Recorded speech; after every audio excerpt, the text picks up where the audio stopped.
shelf warmer. This is a short one. But it packs a lot of. I could probably make a joke there and everything, but I'm not going to. I'm going to try to keep this clean and positive. This is a short one, but this packs a lot of punch. A lot of quality here, even though it's a short comment. This might be one of the shorter comments of the day, one of the shorter golds. Okay, but I like it. Shelf warmer. Great example of taking an opposing argument is in the Star Trek Next Generation when Riker tries to prove that Data is just a machine and Starfleet property.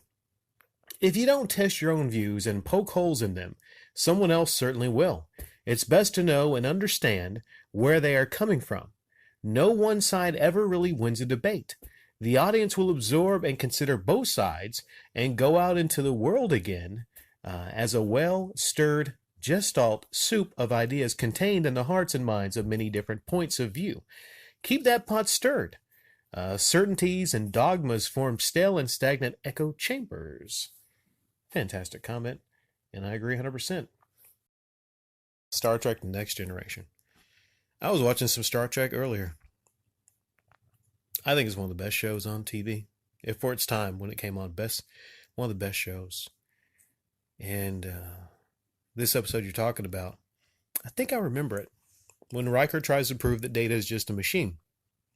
If I remember correctly, I think there was like a courtroom type setting, and Picard was going against Riker, and Riker was trying to prove that Data, which was one of the members of the crew, was just a machine and was Starfleet property.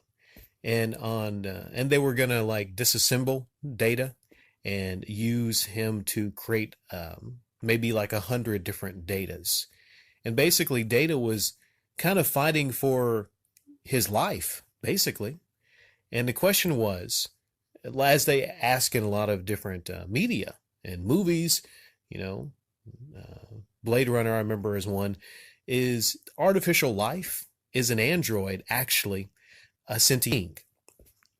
And one of my favorite scenes is that when Picard goes and he's defending Data, he's on the side of trying to prove that Data deserves to live and has life and is not just a machine, whereas Riker tried to prove that he's a machine.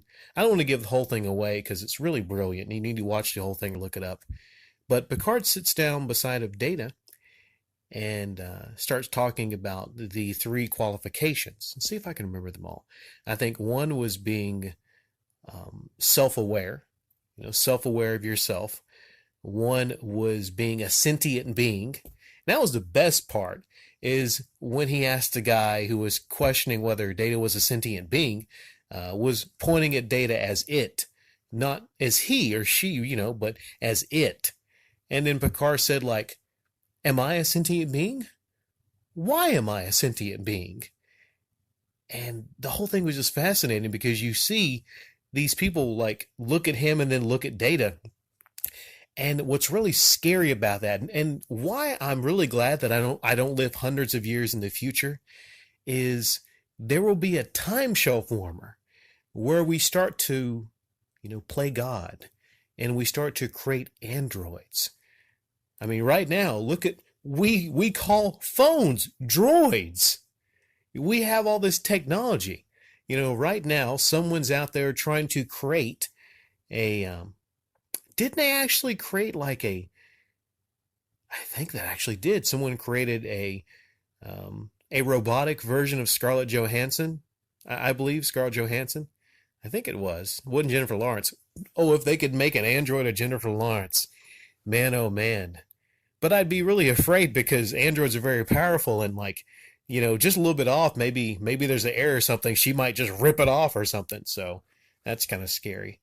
But I tell you, zombies really don't scare me, Shelf Warmer. Zombies? Nah. Androids. Yeah. Androids, that's freaking scary. That's scary. But, yeah. I recommend it. If none of you have watched Star Trek Next Generation, you are missing out. One of the best shows ever put on TV.